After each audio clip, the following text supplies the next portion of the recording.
ശ്രീ ഗുരുവായൂരപ്പ ശരണം നാരായണ. ഓം.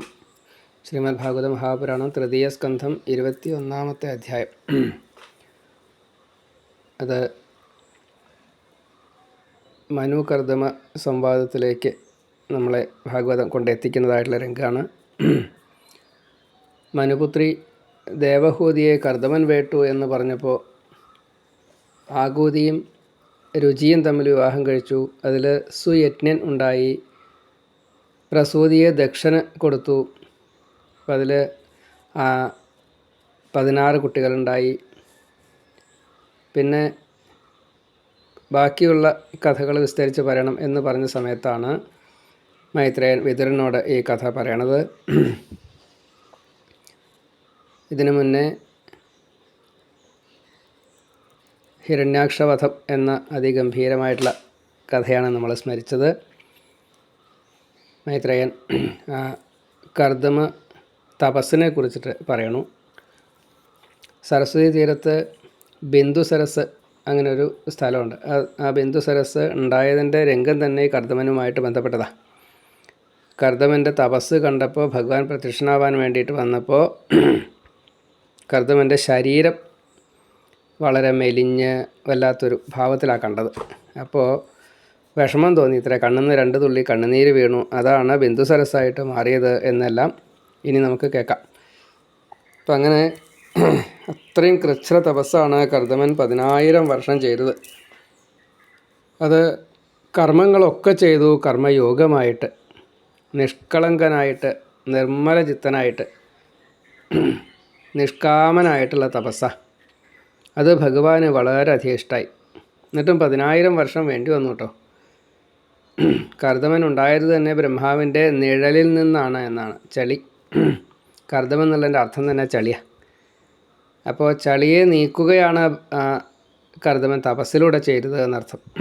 പിന്നെ എത്രയാ ഫലം സുഖകരമായത് ചോദിച്ചാൽ ശരിയാ. ഭഗവാൻ തന്നെ കപിലനായിട്ട് പുത്രനായിട്ട് വന്നില്ലേ. ആ രംഗത്തെയാണ് നമുക്കിവിടെ കാണിച്ചു തരുന്നത്. ഇപ്പോൾ ഭഗവാൻ ഈ കർദമനെ കണ്ടു കഴിഞ്ഞപ്പോൾ വല്ലാത്തൊരു സന്തോഷം.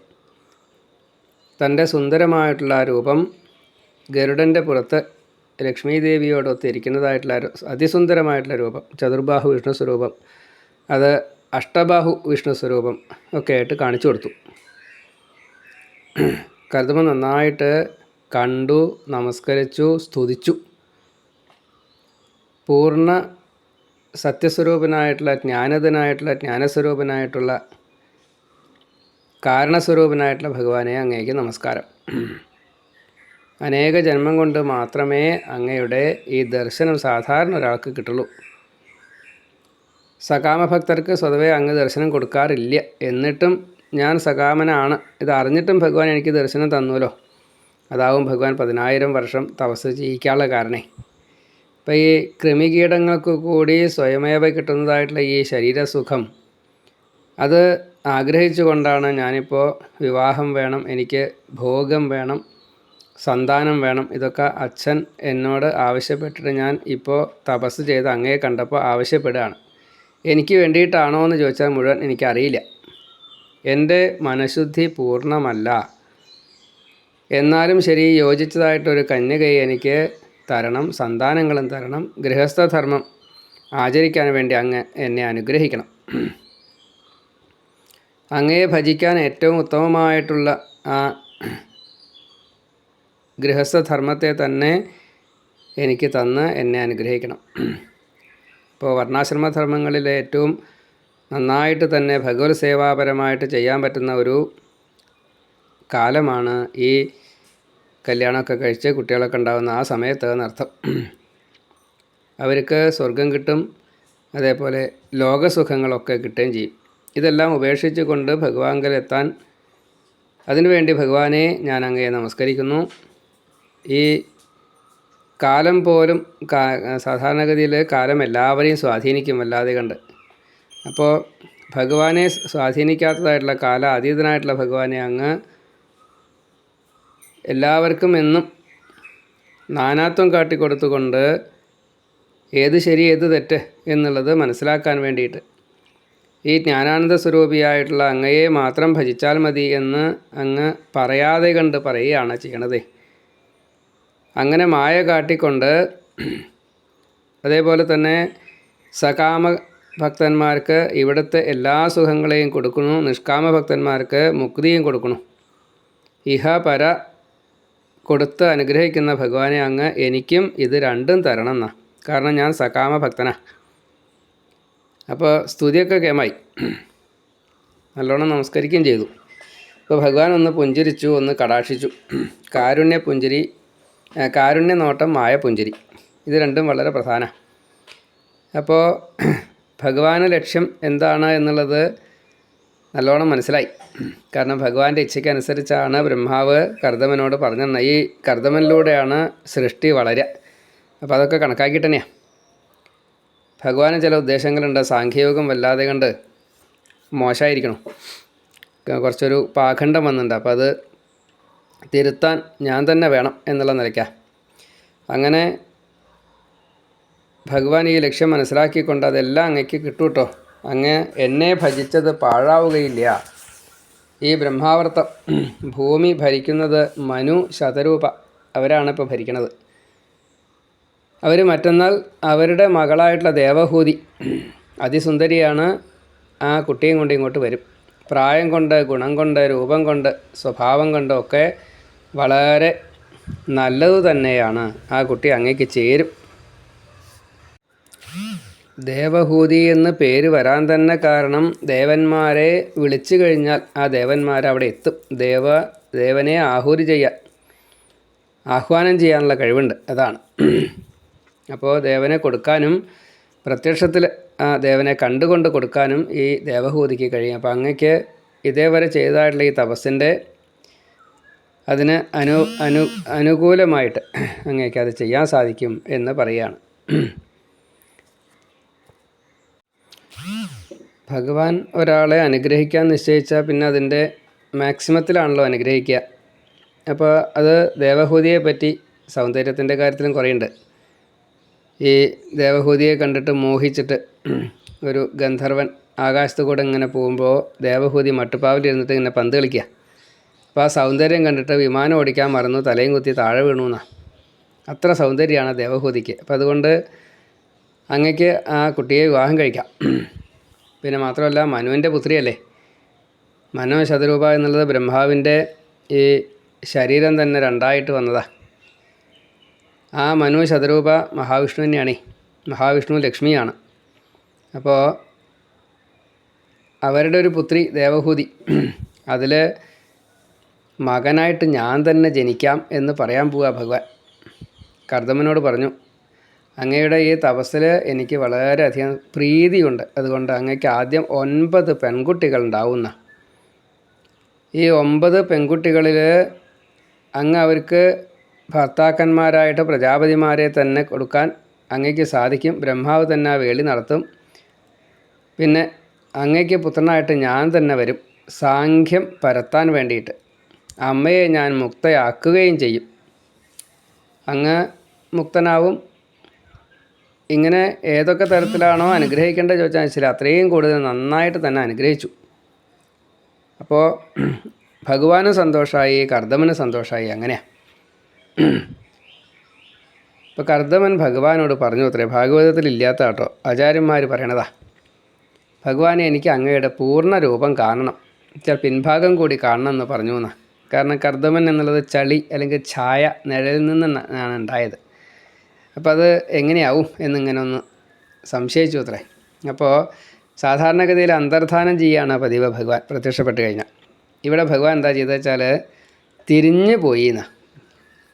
ഒരു പക്ഷി പറന്നിട്ട് അടുത്തേക്ക് വന്നു, അത് കഴിഞ്ഞ് അത് എഴുന്നേറ്റ് തിരിഞ്ഞ് പറന്നു പോവുക, അങ്ങനെയല്ലേ. ആ കൂട്ടത്തിൽ ഗരുഡൻ പറന്നു കഴിഞ്ഞപ്പോൾ ഭഗവാന്റെ പൂർണ്ണ രൂപത്തെ കാണാൻ സാധിച്ചു എന്നാണ്. കർദമന് വല്ലാത്തൊരു സന്തോഷം. കാരണം ഇങ്ങനെയൊക്കെ ഒരു ഭഗവാൻ വരിക, അനുഗ്രഹിക്കുക, പൂർണ്ണ രൂപത്തിൽ ഭഗവാനെ കാണാൻ സാധിക്കുക, ഭഗവാൻ തന്നെ പുത്രനായിട്ട് വരാമെന്ന് പറയുക, ഇങ്ങനെയൊക്കെ വലിയ സന്തോഷമായി. ഭഗവാൻ പോയി കഴിഞ്ഞപ്പോൾ കർദമൻ പഴയ പടി തന്നെ തപസ് തുടർന്നു എന്നാണ്. അപ്പോൾ തപസ്സിൽ മറ്റന്നാൾ വരും, നാളെയോ മറ്റന്നാളോ എന്നാണ് പറയുന്നത്. അപ്പോൾ മനു, ശതരൂപ, ദേവഹൂതി ഇവർ 3 പേരും കൂടിയിട്ട് ഈ ഭഗവാൻ പറഞ്ഞ ദിവസം തന്നെ അവിടെ എത്തി കർദമനെ കണ്ടു. 10,000 വർഷം തപസ് ചെയ്തതായിട്ടുള്ള ആ കർദമൻ്റെ ശരീരം മെലിഞ്ഞ്, ഒരു താപസൻ എത്രത്തോളം ശരീരത്തിനെ ശ്രദ്ധിക്കാതെ കണ്ടാണോ ഇരിക്കുക, അങ്ങനെയാണേ. അപ്പോൾ ആ അന്തരീക്ഷങ്ങൾ മുഴുവനെ കണ്ടു. നല്ല കാട്, എല്ലാവരും വളരെ ശുദ്ധചിത്തരായിട്ട്, അന്തരീക്ഷം വളരെ നല്ലത്. സരസ് ഉണ്ട് അവിടെ. ആ സരസ് ബിന്ദു സരസ്, അത് ഭഗവാന്റെ ഈ തൃക്കണ്ണിൽ നിന്ന് വീണതായിട്ടുള്ള 2 തുള്ളി കണ്ണുനീരാ. ശരത്കാലത്തെ വെള്ളം പോലെ എന്നും എത്ര വലിയ മഴയായാലും ശരി അതൊന്നും അവിടെ ബാധിക്കില്ല. ഈ വരുവെള്ളമൊന്നും അവിടെ ബാധിക്കില്ല. അങ്ങനെയുള്ള ബിന്ദു സരസ് കണ്ടു. ആശ്രമം എത്ര മനോഹരമാണെന്ന് വെച്ചാൽ ശരി, ആ സരസ്വതി തീരാണ്. ധാരാളം മരങ്ങളുണ്ട്, സസ്യലതാദികളുണ്ട്, പക്ഷിമൃഗാദികളുണ്ട്, വണ്ട് തുടങ്ങിയിട്ടുള്ള തേൻ കുടിക്കുന്ന പാറ്റ, പൂമ്പാറ്റ തുടങ്ങിയിട്ടുള്ള, അങ്ങനെയില്ല സരസ്സിലും അതെ, ജലപക്ഷികൾ, ജലജീവികൾ, താമര, എല്ലാ ഋതുക്കളിലുള്ള പൂക്കളൊക്കെ, അതേപോലെ മയിൽ, കുയിൽ, സർവകാല സുഖാവഹം എന്നേ ആ ഒരു കാടിനെ വർണ്ണിക്കുമ്പോൾ, ആ ആശ്രമ തീരത്തെ അല്ലെങ്കിൽ ഈ നദീതീരത്തെ വർണ്ണിക്കുമ്പോൾ പറയാനുള്ളൂ. അപ്പോൾ ഇവർ ചെന്ന സമയത്ത് ഹോമമൊക്കെ കഴിഞ്ഞിട്ട് ഇങ്ങനെ വിശ്രമിക്കുന്നതായിട്ടുള്ളൊരു സമയമാണ്. മനു കർദമനെ കണ്ടു, എല്ലാവരും കണ്ടു. ഭഗവത് ദർശന ഫലം ക്ഷീണം പോലും അറിയാതെ കണ്ട് ആ കർദമൻ്റെ മുഖത്തുള്ള പ്രസാദം, പ്രസന്ന മുഖാംഭോജം എന്ന് പറയില്ലേ, ആ കൂട്ടത്തിലാണ്. ഒരു ഭഗവാൻ തന്നെയാണ് ശരിക്കും. മനുവിന് വളരെ സന്തോഷമായി. തൻ്റെ കുട്ടിക്ക് ഇങ്ങനെ ഒരു ഭർത്താവിനെ കിട്ടില്ല, അത്ര എളുപ്പമല്ല. എന്തൊരു ഉയരാന്ന് വെച്ചില്ല. ഭഗവാന്റെ കർദമൻ്റെ ഉയരം അങ്ങനെയാണ്, അത്ര വളരെ കൂടുതലാണ്.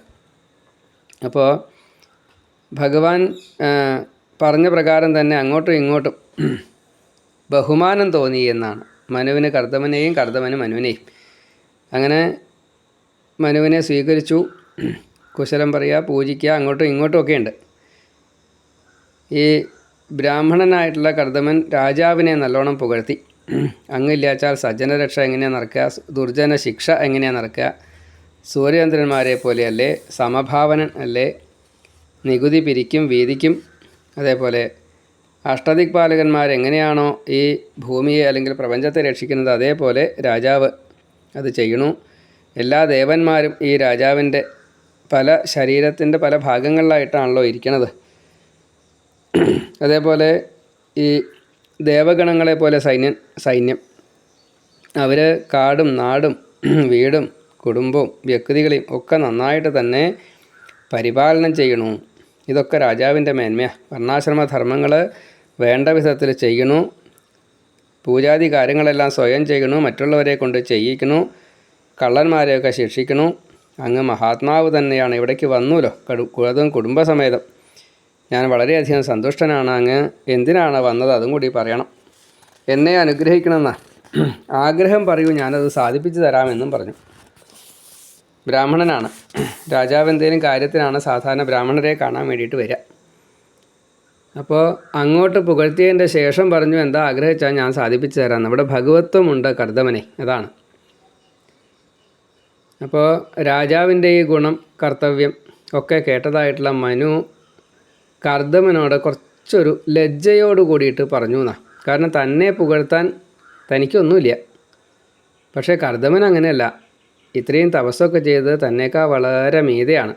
അല്ലെങ്കിലും ബ്രാഹ്മണൻ്റെ സ്ഥാനം ക്ഷത്രിയൻ്റെ എത്രയോ മീതെയാണ്.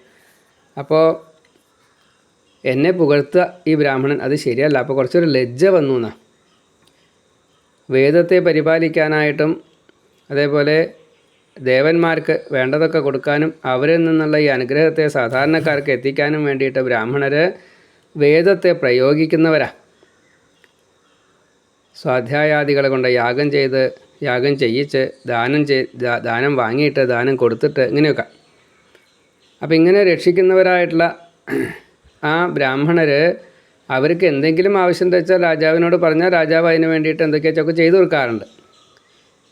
അത് ഈ കാട്ടുമൃഗങ്ങളായാലും ശരി, അല്ലെങ്കിൽ മറ്റേ രാക്ഷസന്മാരോ ഇങ്ങനെയൊക്കെ വന്നു വെച്ചാൽ അവർ ശപിക്കാൻ പറ്റായിട്ടല്ല, പക്ഷേ ചെയ്യില്ല, അത്രയേ ഉള്ളൂ. എന്തായാലും രക്ഷിക്കാൻ എന്നുള്ള നിലയ്ക്ക് ക്ഷത്രിയന്മാരെ ആവശ്യപ്പെടാറുണ്ട്, അത് ചെയ്തു കൊടുക്കാറുണ്ട്. ഭഗവാന്റെ മുഖത്തിൽ നിന്ന് ബ്രാഹ്മണരുണ്ടായി. കയ്യിൽ നിന്ന് ക്ഷത്രിയരുണ്ടായി. അപ്പോൾ ഈ കർമ്മം സാധാരണ ക്ഷത്രിയർ ചെയ്യും, അതാണ്, അത്രയേ ഉള്ളൂ. അപ്പം അതുകൊണ്ട് പരസ്പരം കടപ്പെട്ടവരാണ് എന്ന് ഈ മനു ഇങ്ങനെ ചിന്തിച്ചു, പറയുകയും ചെയ്തു. രണ്ട് ഭക്തന്മാർ തമ്മിൽ കണ്ടു കഴിഞ്ഞാൽ ഭഗവത് കഥകൾ മാത്രമേ പറയാറുള്ളൂ. അങ്ങോട്ടും ഇങ്ങോട്ടും കണ്ടു കഴിഞ്ഞാൽ ശുദ്ധമാവുമെന്നാണ്. ഇപ്പോൾ നാസ്തികനാണെങ്കിൽ പോലും ഒരു ഭക്തനെ കണ്ടു കഴിഞ്ഞാൽ നാസ്തികൻ ശുദ്ധനാവുന്ന അത്രയ്ക്കുണ്ട് ഭക്തൻ്റെ, അതും ബ്രാഹ്മണനാവുക. അപ്പോൾ ഇങ്ങനെയുള്ള വാക്ക് കേൾക്കാൻ സാധിച്ചത് ഇതൊക്കെ ഞങ്ങളുടെ ഭാഗ്യമാണേ. മനു പറയുക, അങ്ങയുടെ ഈ പാദധൂളിയിൽ അത് ശിരസിലേറ്റാൻ സാധിക്കണത് തന്നെ എൻ്റെ ഭാഗ്യ. കാല് കഴുകിച്ച് തീർത്ഥം ഒക്കെ തളിച്ച് അങ്ങനെയൊക്കെ അതൊക്കെ ചെയ്തിട്ടുണ്ട്. എന്നിട്ട് കാര്യം പറയണം എന്നാണല്ലോ വന്നത്, എന്തിനാ വന്നതെന്നല്ലേ. അപ്പോൾ ആ കാര്യം പറഞ്ഞു. എനിക്ക് 2 ആണും 3 പെണ്ണും, പ്രിയവ്രതൻ ഉത്താനപാദൻ, അതേപോലെ ആകൂതി ദേവഹൂതി പ്രസൂതി. ഇത് നടുക്കലത്തെ കുട്ടിയാണ്. അപ്പോൾ ഈ ദേവഹൂതി നാരദൻ തൊട്ടുള്ള മഹർഷിമാർ അങ്ങയെ പറ്റിയിട്ട് വളരെയധികം നല്ല നല്ല കാര്യങ്ങളെ പറഞ്ഞതുകൊണ്ട്, അങ്ങയുടെ യോഗ്യതയെ വിവരിച്ചതുകൊണ്ട് അങ്ങയിൽ ലേശം പ്രേമം ജനിച്ചിറക്കണു. ദേവഹൂതിക്ക് മനസ്സാ അങ്ങയെ ഭർത്താവായിട്ട് സ്വീകരിച്ചിട്ടുണ്ട്. അങ്ങ് ഗൃഹസ്ഥനായിട്ട് ഇനി ഇവിടുന്ന് അങ്ങോട്ട് ഇവളെ ഭാര്യയായിട്ട് ഒപ്പം കൂട്ടി അങ്ങനെ ജീവിക്കണമെന്നാണ് എൻ്റെ ആഗ്രഹം. അങ്ങ് എൻ്റെ കുട്ടിയെ വേളി കഴിക്കണം എന്ന് പറഞ്ഞു. അപ്പോൾ സാധാരണഗതിയിൽ എങ്ങനെയാ വെച്ചാൽ പുരുഷൻ ഈ കന്യകയെ ആവശ്യപ്പെടണം, അങ്ങനെയാണ് പറയുക. ഇവിടെ അങ്ങനെയല്ല, ഭഗവാന്റെ ഒരു ആജ്ഞയാണ്, അങ്ങോട്ട് ചെന്ന് കൊടുത്തോളൂ, കാരണം യോഗ്യത കൂടി, അതുകൊണ്ടാണ്. അപ്പോൾ മനു ഒരു സങ്കോചം ഇല്ലാതെ കണ്ടാണ് ഈ ആവശ്യം പറഞ്ഞത്, അങ്ങ് എൻ്റെ കുട്ടിയെ വേളി കഴിക്കണമെന്ന്. വന്നു ചേരുന്ന ഭാഗ്യം ആരെങ്കിലും തട്ടിക്കളയാറുണ്ടോ? അഥവാ ഒരു തവണ തട്ടിക്കളഞ്ഞാൽ പിന്നെ അത് എന്നേക്കും അങ്ങനെ ഒരു കേട് ഉണ്ടാവും കേട്ടോ. അതൊരു നിയമം കേട്ടോ, നമുക്കൊക്കെ ചിലപ്പോൾ അബദ്ധം പറ്റാറുണ്ട്. അപ്പം അങ്ങനെ ഒരാൾ ദാനം തരുമ്പോൾ വാങ്ങാതിരിക്കരുത് എന്നാ, അങ്ങനെയൊക്കെ നിയമമുണ്ടേ. ഇപ്പോൾ ഇവിടെ കന്യാദാനമാണ് ഉദ്ദേശിക്കുന്നത്. അത് അങ്ങ് വേളി കഴിച്ച് എന്നെ അനുഗ്രഹിക്കണം. അങ്ങ് സകാമിയാണ്. അതേപോലെ ഇപ്പോൾ ഉപകുർവാണൻ എന്നുള്ളൊരു വ്രതം സ്വീകരിച്ചയാളാണ്. അതായത് വിവാഹം വരെ ബ്രഹ്മചര്യം, അതാണ് ഉപകുർവാണൻ. ഇപ്പോൾ തപസ് കഴിഞ്ഞു, ഭഗവാനെ കണ്ടു, ഭഗവാന്റെ ആജ്ഞയ്ക്കനുസരിച്ച് ഇതാ എൻ്റെ മകളെ ഞാൻ കന്യാദാനമായിട്ട് ചെയ്യാൻ ഉദ്ദേശിക്കുന്നു, കന്യ ഇത് അവിടെ തരാമെന്ന് പറയുകയാണ്. അപ്പോൾ ഇനി ഇവളെ സ്വീകരിക്കാതിരിക്കരുത്. സ്വീകരിക്കാതിരുന്നു കഴിഞ്ഞാൽ അതൊരു ഭഗവത് നിന്ദയായിട്ട് മാറുമോ എന്നതാണ് മനു സംശയിച്ചത്, അത്രയേ ഉള്ളൂ. ഇപ്പോൾ കർദമൻ പറഞ്ഞു, ഞാൻ വിവാഹം ഇച്ഛിക്കുന്നുണ്ട്. ദേവഹൂതി മറ്റാർക്കും കൊടുക്കാൻ വേണ്ടി വാഗ്ദാനം ചെയ്യപ്പെടാത്ത ഒരു കന്യകയാണ്. ആ സുന്ദരിയായിട്ടുള്ള ഈ കുട്ടിയെ ഞാൻ വേളി കഴിച്ചോളാം. ഈ കുട്ടിയെ വേളി കഴിക്കാതെ കണ്ട് ഞാൻ മറ്റൊരു വിഡ്ഢിത്തരം അങ്ങനെ ചെയ്യില്ല. വിശ്വാവസു എന്നുള്ള ഈ ഗന്ധർവൻ ഈ കുട്ടിയെ മട്ടുപ്പാവിൽ കളിക്കുന്ന സമയത്ത്, പന്ത് തട്ടി കളിക്കുന്ന സമയത്ത് ഈ കുട്ടിയുടെ സൗന്ദര്യം കണ്ട് വിമാനത്തോട് കൂടിയിട്ട് തലകുത്തി താഴെ വീണു എന്നുള്ളത് ഞാൻ കണ്ടിട്ടുണ്ട്. അപ്പോൾ ഈ സൗന്ദര്യം അത്രയും ഉണ്ട്. പിന്നെ ഉപകുർവാണനാണ് ഞാൻ. അപ്പോൾ വിവാഹം വരെ ബ്രഹ്മചര്യം, അതേപോലെ തന്നെ സന്താനം ഉണ്ടായിക്കഴിഞ്ഞാൽ പിന്നീട് ഞാൻ എൻ്റെ ഈ സന്യാസാശ്രമത്തിലേക്ക് തന്നെ വരൂ കേട്ടോ എന്നും പറഞ്ഞു. ഇപ്പോൾ സന്തതി ഉണ്ടാകുന്നവരെ ദാമ്പത്യം എന്ന ആ വ്യവസ്ഥ സ്വതേ എല്ലാവരും അംഗീകരിക്കണമെന്നാണ് പറയുക. അതൊരു നിയമമാണ്. അങ്ങനെ ഒരു കല്യാണത്തിന് നിയമം ഉണ്ടേനി. അത് കഴിഞ്ഞാൽ പിന്നെ സന്യസിക്കാം, അതല്ലെങ്കിൽ സന്യാസം പോലെ ബ്രഹ്മചര്യം നിർത്തിക്കൊണ്ട് കുടുംബത്തിൽ തന്നെ താമസിക്കുകയും ചെയ്യാം. അതിന് വിരോധമില്ല. ഞാൻ ആ രീതിയിലാണ് ഉണ്ടാവുക എന്ന് പറഞ്ഞു. ഇവിടെ ഞാൻ കാട്ടു പോകുമെന്ന് തന്നെയാണ് പറഞ്ഞത്, സന്യസിക്കും തന്നെയാണ് പറഞ്ഞത്. ഇപ്പോൾ പ്രവൃത്തി മാർഗത്തിൽ വേണ്ടി വന്നത് അച്ഛൻ പറഞ്ഞുകൊണ്ടാണ്. ഇനി നിവൃത്തി മാർഗത്തിലേക്ക് ഞാൻ പോവും, സന്താനം ഉണ്ടായി കഴിഞ്ഞാൽ കേട്ടോ. അതിന് സമ്മതാച്ചാൽ ആവാം. ഭഗവാനാണ് എൻ്റെ ലക്ഷ്യം. ഭഗവാൻ പറഞ്ഞിട്ടുണ്ട് ഞാൻ പുത്രനായിട്ട് വരുന്നേ. അപ്പോൾ ഭഗവാനാണ് എൻ്റെ ലക്ഷ്യം. ആ ഭഗവാനെ നല്ലോണം ധ്യാനിച്ചു. ആ മുഖത്തെ ശോഭ കണ്ടപ്പോഴേ, ദേവഹൂതി ഇതിങ്ങനെ നാരദൻ പറഞ്ഞ് കേട്ടിട്ടേ ഉള്ളൂ, കണ്ടിട്ടില്ലല്ലോ. അപ്പോൾ ആളെ കണ്ടപ്പോൾ വളരെയധികം സന്തോഷമായി. ഇതെൻ്റെ ഭർത്താവ് തന്നെയാണ് ഉറപ്പിച്ചു. അപ്പോൾ മനസ്സാ കല്യാണം കഴിക്കില്ല. അവിടുന്ന് കഴിഞ്ഞിട്ട് ഇവിടെ വന്നപ്പോൾ ആദ്യം ഒന്നുകൂടി കല്യാണം കഴിച്ചു. അപ്പോൾ ദേവഹൂതിയെ ഇപ്രകാരത്തിലാണ് വിചാരിച്ചു വെച്ചാൽ, കർദമനും ദേവഹൂതിയെ ഏതായാലും ഭഗവാനെ കിട്ടാനുള്ള ഒരു ഉപാധിയായിട്ട് സ്വീകരിക്കാം എന്ന് എന്ന് വിചാരിച്ചു. അപ്പോൾ മനുവിനും ദേവഹൂതിക്കും കർദമനും ശതരൂപയ്ക്കും ഒരേപോലെ സമ്മതമായി ഭഗവാന്റെ ഇച്ഛയ്ക്കനുസരിച്ച് ആ വിവാഹം നടത്താമെന്ന് നിശ്ചയിക്കണു. ആദ്യോ വൈവാഹികോ വിധി, ആ രീതിയിൽ തന്നെ വിവാഹം കഴിച്ചു. വിവാഹം കഴിഞ്ഞു. അനവധി സമ്മാനങ്ങൾ ശതരൂപ കൊടുത്തു എന്നാണ്. എന്തായാലും അങ്ങോട്ടും ഇങ്ങോട്ടുമൊക്കെ ആ അലിംഗനാദി കാര്യങ്ങളൊക്കെ ചെയ്ത് ഈ കണ്ണീരുകൊണ്ട് കുളിപ്പിച്ച് അങ്ങനെയൊക്കെയല്ലേ വിരഹവേദന, മകളെ വിട്ട് പിരിയുമ്പോഴുള്ള അച്ഛനും അമ്മയ്ക്കുള്ള വേദന, അതൊക്കെ അവിടെ നിന്ന് പറയുന്നുണ്ട്. കർദമൻ പറഞ്ഞു, ഈ സമ്മാനങ്ങളൊന്നും എനിക്ക് വേണ്ട, അതൊക്കെ കൊണ്ടുപോയിക്കോളൂ. ഇവിടെ ഞാനും എൻ്റെ ഭാര്യയും അത്രയേ വേണ്ടു, വേറെ ആരും വേണ്ട, നിങ്ങളൊക്കെ തിരിച്ച് പോവുകയും വേണം എന്നും പറഞ്ഞു. ഇപ്പോൾ വേറെ ആരുമില്ല, കാട്ടിലാണ്. കൊടുക്കുമ്പോൾ ചെറിയ പ്രയാസമൊക്കെ ഉണ്ടായിച്ചാലും ഈ വാക്ക് കേട്ടപ്പോൾ സന്തോഷമാവുക ഉണ്ടായി. കാരണം ബാക്കിയുള്ളതൊക്കെ കൊടുത്തോളും, ഇത് നാരദനൊക്കെ പറഞ്ഞിട്ടുണ്ട്, ഭഗവാന്റെ ഇച്ഛയാണല്ലോ, ഭഗവാനാണല്ലോ പറഞ്ഞത്. അപ്പോൾ അതുകൊണ്ട് അവരത് പാലിച്ചു. കുട്ടിയെ അവിടെ കൊടുത്തു, എന്നിട്ട് തിരിച്ചു പോയി. അച്ഛനും അമ്മയും പോയി. ഇവിടെ ബർഹിഷ്മതി എന്നുള്ള ഒരു കൊട്ടാരത്തിലാണ് ഈ മനു താമസിക്കുന്നത്. അവിടേക്കാണ് പോയത്. ഇവിടെ കാട്ടിൽ ദേവഹൂതിയും കർദമനും മാത്രമായി എന്നർത്ഥം. മനു ഈ കല്യാണമൊക്കെ കഴിഞ്ഞ് നേരെ പട്ടണത്തിലേക്ക് എത്തിയിട്ട് സരസ്വതി തീരത്ത്, അതും സരസ്വതി തീരം തന്നെയാണ്, അവിടെ യജ്ഞവരാഹം ഈ സട കുടഞ്ഞതായിട്ടുള്ളൊരു സ്ഥലമുണ്ട്. അത് മുഴുവൻ രോമാണല്ലോ വീഴുക, അതൊക്കെ കുശ അല്ലെങ്കിൽ ദർഭ ഇങ്ങനെയൊക്കെ ആയിട്ട് പുല്ലുകളായിട്ട് മുളച്ചു എന്നാണ്. കറുകപ്പുല്ല് അതിലുണ്ടാവാം, ദർഭപ്പുല്ല്, കുശപ്പുല്ല്, അങ്ങനെ ചില ഈ ഹോമാവശ്യങ്ങൾക്കുള്ള പുല്ലുകൾക്ക് ചില പ്രത്യേകതകളൊക്കെ ഉണ്ട്. അങ്ങനത്തെ പുല്ലുകളായിട്ട് മാറി. അതുകൊണ്ട് ആ സ്ഥലത്തിന് ബർഹിഷ്മതി എന്നുള്ള പേരും അങ്ങനെയാണ്. അപ്പോൾ അവിടെ ചെന്നു. ബർഹിസ് എന്ന് പറഞ്ഞാൽ ദർഭ എന്നാണ്, കുശ, ദർഭ അങ്ങനെയൊക്കെയുള്ള അർത്ഥം പുല്ല്. അപ്പോൾ അനവധി ഋഷികളുണ്ട് അവിടെ തപസ് ചെയ്തുകൊണ്ടിരിക്കണം. അപ്പോൾ അവർ ഈ മനു വരുന്നുണ്ടപ്പോഴേ അവർക്കെല്ലാവർക്കും വലിയ സന്തോഷമായി. ഈ ശത്രുക്കളെ ഈ ദർഭ കൊണ്ട് ഓടിച്ചു എന്നാണ്.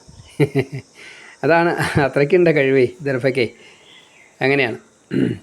ഇപ്പോൾ യാഗാദികളൊക്കെ ചെയ്യുന്ന ആ ഋഷിവാടം അവിടേക്ക് എത്തി. അങ്ങനെ മനുവും അവിടെ ഋഷികളോടുകൂടെ ഈ യാഗങ്ങളൊക്കെ ധാരാളം ചെയ്തു. 3 ശോകം, സപ്തവ്യസനം, പഞ്ചക്ലേശം, അതേപോലെ ഷഡ്വൈരി, ഷഡൂർമി, ഷഡരി, ഇതൊക്കെ ഈ യാഗങ്ങളെ കൊണ്ട്, ഋഷിമാരുടെ സമ്പർക്കം കൊണ്ട് എല്ലാം ത്യജിച്ച് വന്നതായിട്ടുള്ള ഈ രാജാവിനും, ആ രാജാവിൻ്റെ ഈ സമ്പർക്കം കൊണ്ട് ഋഷികൾക്കും അതേപോലെ തന്നെ മനസ്സ് ശുദ്ധമായി എന്നാണ്. എല്ലാ പാപങ്ങളിൽ നിന്നും മോചനം നേടിയവർ. അപ്പോൾ ഈ ബർഹിഷ്മതി പട്ടണത്തിൽ താമസിക്കുന്ന സമയത്ത് വളരെ സുഖമായിട്ടാണ് ഗന്ധർവാപ്സരസ്, അങ്ങനെ എല്ലാവരും ഉണ്ട് അവിടെ, പാട്ടും കൂത്തും എല്ലാം ഉണ്ട്. പക്ഷേ ആ പാടുന്നതും ഇതൊക്കെ ഭഗവത് സംബന്ധിയായതുകൊണ്ട് അതൊക്കെ എല്ലാവർക്കും ഇഷ്ടമായി. മനു ഈ പാട്ട് ഇങ്ങനെ എഴുതി കൊടുക്കും, അവരിങ്ങനെ പാടും. അത് കൊട്ടും വാദ്യവും പാട്ടും ഡാൻസും ഒക്കെ ഉണ്ട്.